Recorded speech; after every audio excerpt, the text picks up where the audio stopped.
औज़ुबिल्लाहिमिनश्शैतानिर्रजीम बिस्मिल्लाहिर्रहमानिर्रहीम अस्सलाम वालेकुम। आज मैं आपको कुछ ब्लड प्रेशर को कंट्रोल करने का तरीके, आपको कुछ टिप्स बताऊंगी। टोटल 12 पॉइंट्स हैं जिस पर मैं आपको ब्रीफली आपको एक्सप्लेन करूंगी। सबसे पहले है कि जिन लोगों का ब्लड प्रेशर हाई हो है, अगर फर्स्ट सपोज आपका ब्लड प्रेशर हाई है, तो आपने क्या करना है? आपने नाक से जो है ना वो सांस लेनी है और नाक से ही बाहर निकालनी है। इनहेल, ऐसे इनहेल और एक्सहेल आपने नाक से करना है। जिसका ब्लड प्रेशर हाई हो तो वो उसका नॉर्मल हो जाएगा, ठीक है। लेकिन अगर आपको किसी को हार्ट अटैक हुआ है, ठीक है, उसके लिए आपने क्या करना है कि जैसे स्मोकिंग करते हैं ना उस तरह सांस लेनी है।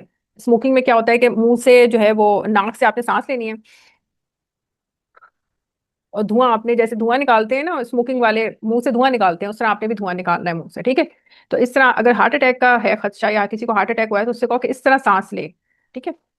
अच्छा। अच्छा, फिर है कि जो जिन लोगों को हाई ब्लड प्रेशर होता है ना उनको ये डिमेंशिया की प्रॉब्लम हो जाती है और उनका जो कॉग्निटिव एबिलिटीज होती हैं, लर्निंग, स्पीकिंग, रिमाइंड करने की, हियरिंग वगैरह, वो सारी उनकी डिक्लाइन में चली जाती हैं। इसी वजह से आपने देखा होगा जो एल्डरली पीपल हैं, जो हमारे बुजुर्ग हैं, उनके कान खराब हो जाते हैं, ठीक है। तो अब ये है कि कानों का कोई दवा आपको डॉक्टर दें, आप दवा आप जरूर इस्तेमाल करें, लेकिन उसके साथ आप कानों के जो होते हैं ना आला, जैसे कान का आला कहते हैं, वो जरूर रिकमेंड किया, जरूर इस्तेमाल करें। अगर आप कान का आला इस्तेमाल नहीं करेंगे तो आपके कान जो है वो, जो एल्डरली पीपल है उनके कान बिल्कुल ही खराब हो जाएंगे, वो बहरे हो जाते हैं। इसलिए कान के जो आला है, जिसको हेयरिंग एड्स बोलते हैं, हेयरिंग एड्स, वो आपने जरूर इस्तेमाल करवाना है उनको। अच्छा, फिर है कि काइन पेपर का मैंने और पहले भी वीडियोस अपलोड किए हैं। काइन पेपर का मैं आपको दिखा दूं कि ये होती है काइन पेपर। मैं इस वक्त ट्रे में मैंने इसको रखा हुआ है, ये देखें। ग्रीन कलर की होती है लंबी सी काइन पेपर, ठीक है। अब आप उसको अगर ट्रे में रख दें तो ये कन्वर्ट होना शुरू हो जाती है रेड कलर में। ये देखें, अब ये रेड कलर में कन्वर्ट हो रही है, ठीक है। इसी तरह ये वाली बहुत ज्यादा रेड कलर में हो गई है, थोड़ी सी ऊपर से ग्रीन है, बाकी सब रेड में हो गई है। तो ये जब पूरी रेड में हो जाएगी कन्वर्ट, ये देखिए ये पूरी रेड में हो गई है, ठीक है।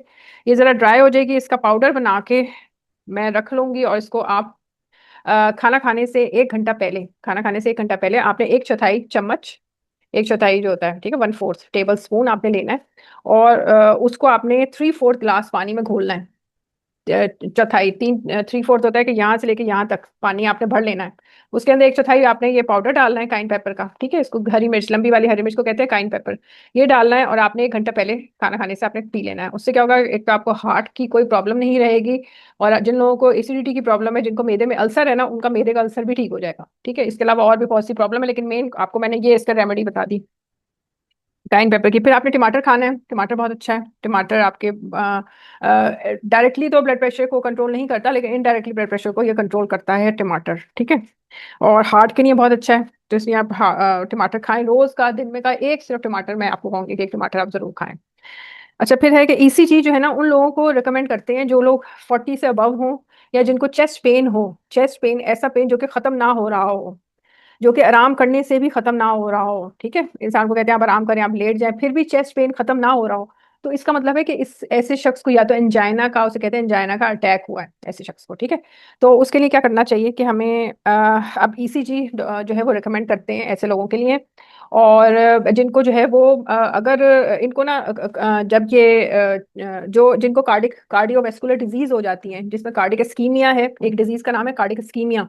इसमें जो 70% ना ब्लड दिल की तरफ नहीं जाता, ठीक है। तो दिल की तरफ जब खून ही नहीं जाएगा, उसको ऑक्सीजन ही नहीं मिलेगी, तो दिल की बीमारी हो जाती है, ठीक है। इसको कहते हैं कार्डिक इस्कीमिया। फिर नंबर 2 पे होती है कार्डिक इन्फेक्शन। इन्फेक्शन होता है ये कि कार्डिक, आपको हार्ट अटैक हुआ है। हार्ट अटैक, हार्ट की ना 3 लेयर्स होती हैं, एपिकार्डियम, एंडोकार्डियम और मायोकार्डियम। ये दरमियान की लेयर होती है मायोकार्डियम, जिसके सेल्स डैमेज हो जाते हैं, उनमें खून नहीं पहुंच पाता उन सेल्स में, और वो सेल्स जो है ना बिल्कुल डैमेज हो जाते हैं। जब डैमेज होते हैं तो वो हार्ट अटैक हो जाता है, ठीक है। ये मायोकार्डियम के सेल्स डैमेज होने पे हार्ट अटैक होता है। अच्छा, और फिर एक होती है कार्डिक जो डिजीज हो जाती है, दिल की बीमारी, वो है कार्डिक एरिथमिया। कार्डिक एरिथमिया वो होता है उन लोगों को जो कि जिनको ना ये इलेक्ट्रोलाइट्स की कमी होती है। मैंने आपको कहा था, मैंने वीडियो भी अपलोड की थी जिसमें मैंने कहा था कि आप थोड़ा सा एक चुटकी ये पिंक सॉल्ट ले लें, ठीक है। और उसको आप तो एक गिलास पानी ले लें, उसमें चुटकी आपने डालना है पिंक सॉल्ट। थोड़ा सा नींबू, आपने आधा नींबू निचोड़े वो पी लें। सारा दिन आपको कोई ब्लड प्रेशर आपका नॉर्मल रहेगा। आप ब्लड प्रेशर की गोलियां खाएं वो ठीक है, लेकिन एक चुटकी नमक जाने से ना, इसके अंदर सारे ये मिनरल्स वगैरह होते हैं पिंक सॉल्ट के अंदर, ठीक है। तो पिंक सॉल्ट की कमी जो है ना, वो आपको कार्डिक एरिथमिया की बीमारी कर देती है। कार्डिक एरिथमिया की एक बीमारी है जो कि हो जाती है ये इलेक्ट्रोलाइट्स की कमी से। और उन लोगों को, वो लोग जो कि उल्टी साइड पे ना करवट लेके सोते हैं, लेफ्ट साइड पे करवट लेके सोते हैं। अब ये लेफ्ट मेरा हाथ है, मैं इस तरफ अगर करवट लेके सोऊंगी ना, तो इससे क्या होता है कि आपका हार्ट के ऊपर प्रेशर ज्यादा पड़ता है। ठीक है, इस तरह करवट लेके सोने पे हार्ट के ऊपर प्रेशर पड़ता है।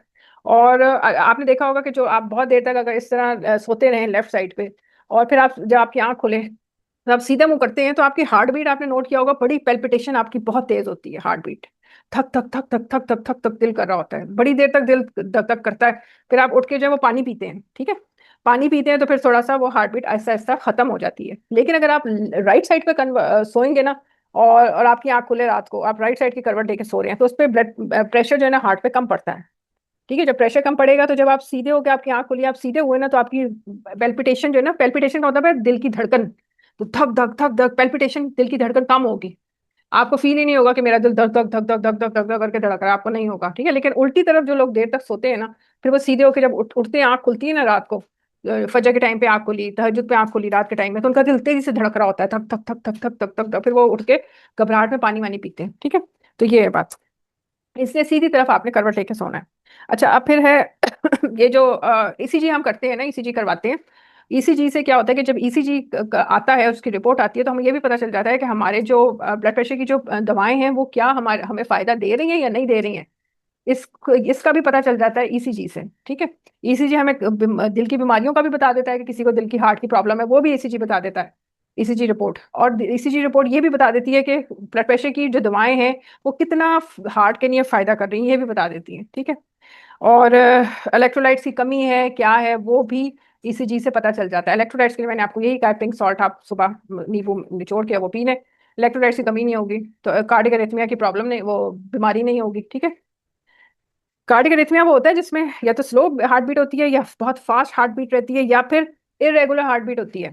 ईसीजी में कभी ना कुछ सेकंड्स के लिए हार्ट बीट बिल्कुल ही खत्म हो जाएगी और फिर दोबारा स्टार्ट हो जाएगी, फिर खत्म हो जाएगी, फिर स्टार्ट हो जाएगी। इसे कहते हैं कार्डियक अरिथमिया, एक बीमारी। ठीक है, जो कि इलेक्ट्रोलाइट्स की कमी से होती है। और जो लोग उल्टा, ज्यादातर उनकी आदत होती है शुरू में जैसी लेटेंगे उल्टी तरफ लेट के सो जाते हैं, उनको भी ये बीमारी हो जाती है कार्डियक अरिथमिया, जिसमें फिर जब वो चलते फिरते हैं उनकी हार्ट बीट बहुत ज्यादा तेज रहती है, कभी बहुत तेज हो जाएगी, जरा सा काम करेंगे बहुत तेज हो जाएगी, कभी बहुत स्लो हो जाएगी, और कभी इरेगुलर हार्ट बीट होती है। तो एक हार्ट की बीमारी हो जाती है उन लोगों को, जो उल्टी तरफ से होते हैं ना, उनको हार्ट की बीमारी हो जाती है। इस बीमारी को कहते हैं cardiac arrhythmia.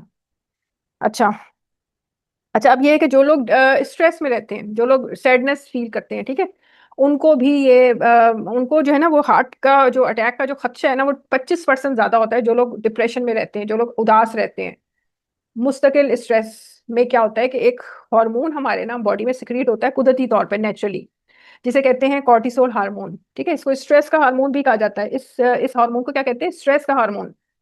Cortisol hormone it's also called stress hormone. ठीक है, तो अब कुदरती तौर पे तो ये एक नॉर्मल लेवल पे, जब हम नॉर्मल हैं इस वक्त, आप उदास नहीं हैं, तो वो एक कुदरती तौर पर सिक्रीट होता है।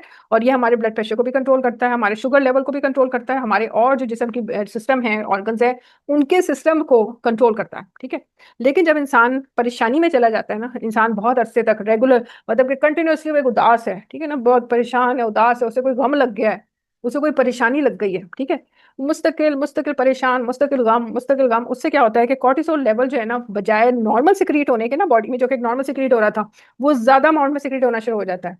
जब वो ज्यादा अमाउंट में सिक्रीट होता है तो फिर वो ब्लड प्रेशर को भी आगे पीछे करता है। ठीक है, नॉर्मल नहीं करता। शुगर लेवल भी आपको वो कंट्रोल नहीं कर पाता, वो कर नहीं पाता। ठीक है ना, फिर वो जिस्म के जो और बॉडी के ऑर्गन्स है उनको भी कंट्रोल नहीं कर पाता।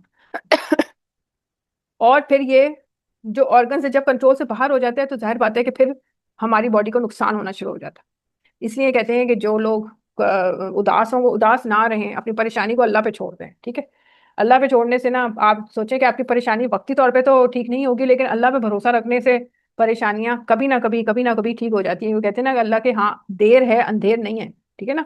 अच्छा, अब ये पिंक सॉल्ट आपको पीछे कैमरे में नजर आ रहे होंगे। ये ये देखें, ये एक पिंक सॉल्ट मैंने दो, वैसे तो मैंने चार पांच खरीदे, इसमें से मैं आपको दो मैं आपको दिखा रही हूँ। ये देखिए, ये पिंक सॉल्ट है। ये दो मैंने पिंक सॉल्ट खरीदे हैं, और ये इसको मैं यूज करती हूँ। पिंक सॉल्ट से क्या होता है, पिंक सॉल्ट से ये होता है कि ये मैं नहीं कह रही कि ब्लड प्रेशर को ये कंट्रोल करता है डायरेक्टली, बल्कि ये आपके रूम के टेम्परेचर की जो एटमॉस्फेयर है ना उसको बेहतर करता है। मतलब रूम रूम का जो एटमॉस्फेयर है ना उसकी हवा को प्योरीफाई करता है। ये अस्थमा के पेशेंट्स के लिए बहुत अच्छा है पिंक सॉल्ट। अस्थमा के जिनको प्रॉब्लम हो, जिनको एलर्जी की है, अस्थमा की प्रॉब्लम है, उनके कमरे में ये रखें पिंक सॉल्ट। और इसको ऑन करके रखते हैं, इसको बंद नहीं करते। ठीक है, 24 घंटे में आप 18-19 घंटे या 20 घंटे आप इसको ऑन करके रखें तो ये ड्यूरेबल रहते हैं, चलते रहते हैं ये पिंक सॉल्ट लैंप। इस चीज से क्या होता है कि जब हवा प्योरीफाई होगी ना कमरे की, तो उससे आपका बहुत से, क्योंकि देखें जब आप हवा में मिट्टी है, हवा में धुआं है, हवा में और भी पता नहीं क्या क्या बैक्टीरिया वगैरह चीजें हैं जिनका हमें पता ही नहीं है, ठीक है, वो जब हम इनहेल करते हैं ना तो उससे हमारा ब्लड प्रेशर हाई हो जाता है। तो अगर ये पिंक सॉल्ट लैंप आपके कमरे में मौजूद होगा, आपके रूम में, आपके ऑफिस में मौजूद है, आप इसने ऑन किया हुआ है, तो आपके रूम में इस तरह की चीजें क्रिएट नहीं होंगी। जब इस तरह का एटमॉस्फेयर क्लियर होगा तो आपका ब्लड प्रेशर भी नॉर्मल रहेगा। ठीक है, तो ये बात है। अच्छा, अब हम मैंने आपको बता दिया कि अच्छा जो लोग जो है ना 6 घंटे से कम सोते हैं, 8 घंटे का नहीं है, 6 घंटे से कम जो लोग सोते हैं ना उनको वो हार्ट पेशेंट बन जाते हैं। ये बात याद रखिएगा, जो लोग 6 घंटे से कम सोते हैं। वैसे तो कहते हैं कि नॉर्मल स्लीप आपकी 8 घंटे है, लेकिन अगर आपको 8 घंटे का टाइम नहीं मिलता सोने के लिए तो आप कम अज कम अपनी स्लीप ऐसे रखें कि वो 6 घंटे कंप्लीट हो जाए। अगर वो 6 घंटे आपके कंप्लीट नहीं होते और आपकी रूटीन चली जा रही है, 1 महीना, 2 महीना, 3 महीना, 4 महीना, 5, आप मुस्तकिल 4-5 घंटे, 6 घंटे, मतलब कभी 6 घंटे सो लिया, कभी 4 घंटे सो लिए, कभी 3 घंटे सो लिए, मतलब इस तरह लोग करते हैं रूटीन में कि भाई हम सोएंगे तो हम ये काम नहीं कर पाएंगे, हमारा टाइम वेस्ट हो जाएगा फलाना, तो वो सोने पे टाइम नहीं लगाते, वो जल्दी उठ जाते हैं। 3-4 घंटे सोए, जल्दी उठ गए। ये बहुत गलत है। कम से कम आप 6 घंटे ना जल्दी सो जाएं रात को, और पूरा जब 6 घंटे हो जाए या 7 घंटे हो जाए आप फौरन उठ जाएं, अलार्म लगाएं। ठीक है, 6 घंटे से कम की नींद होगी तो हार्ट पेशेंट बन जाते हैं। और फिर मेरा 11वां बल्कि 12वां पॉइंट है कि कैलोला जो नहीं करते ना, यानी कि जो दोपहर को सोने खाना खाने के बाद जो नहीं सोते, उन वो भी हार्ट पेशेंट बन जाते हैं, जिसको कैलोला कहते हैं कि आप कैलोला करें। इस्लाम में ना कैलोला होता था कि नबी हमारे जितने भी अंबिया कराम हैं, जितने भी लोग हैं, वो जोहर की नमाज से पहले ना वो कैलोला करते थे। ठीक है, वो खाना जल्दी खा लिया करते थे, दोपहर का खाना जल्दी खाया और खाना खाने के बाद वो सो जाया करते थे, मतलब लेट गए। ठीक है, वो कैलोला होता था। फिर जैसे ही जोहर की नमाज होती थी, अजान होती थी, उठ के वो नमाज पढ़ते थे। ठीक है, ये उनका रूटीन था। तो ये रूटीन सबसे अच्छा है कि आप खाना जोहर की नमाज से पहले आप खाना खा लें, और खाना खाने के बाद आप लेट जाएं, और उसके बाद फिर आप नमाज पढ़ें, जोहर की नमाज पढ़ें, और अपने रूटीन के कामों में वो हो जाए। ये असल है, लेकिन आजकल क्योंकि जाहिर बात है कि अफरा तफरी का दौर है, सोने का उस टाइम पे सोने का टाइम, ना खाने का टाइम मिलता है ना सोने का टाइम मिलता है। ठीक है, इवन लोगों को तो कैलोला करने का, लेटने का टाइम भी नहीं होता। ठीक है, उनके पास तो जो कि जैसे कंपनीज में जॉब करने वाले लोग हैं, बैंक्स में है, वो नहीं सोते, तो वो क्या करें, वो या तो थोड़ी देर के लिए खाना खाने के बाद जब वो लंच करते हैं तो थोड़ी देर के लिए अपने आप को रिलैक्स कर लें, बात जरा कम करें। एक मतलब सीट पे अगर आप बैठे हुए हैं अपनी बैंक में, तो आप जरा लोगों से ना उस टाइम पे कम जरा बोलें, टॉकिंग अपनी कम कर लें, एक जगह पे सिट होकर ना चुपचाप आधा पौन घंटे के लिए जरा टॉकिंग आपकी कम होनी चाहिए। तो उससे आपके हार्ट पे ना वो नहीं पड़ेगा और आपका आराम से खाना हजम हो जाएगा। वो समझ लें एक तरह की आपकी कलोला ही कर लिया आपने बैठे बैठे। ठीक है, तो बोले नहीं, चुप करके बैठे रहें, इधर उधर भी ना घूमे फिरें बैंक के अंदर, या आप कहीं जा रहे हैं ये भी नहीं, और बोले कम, जरा कम से कम ट्राई करें कि आप बोले, तो वो आपके हार्ट पे फिर अफेक्ट नहीं होगा, और वो एक तरह का कैलोला ही होगा कि आपने बैंक में बैठे बैठे कैलोला कर लिया। ठीक है, तो ये थी वीडियो। इंशाल्लाह ताला मैं अच्छे टॉपिक के साथ आऊंगी। इजाजत दीजिए, अल्लाह के पास।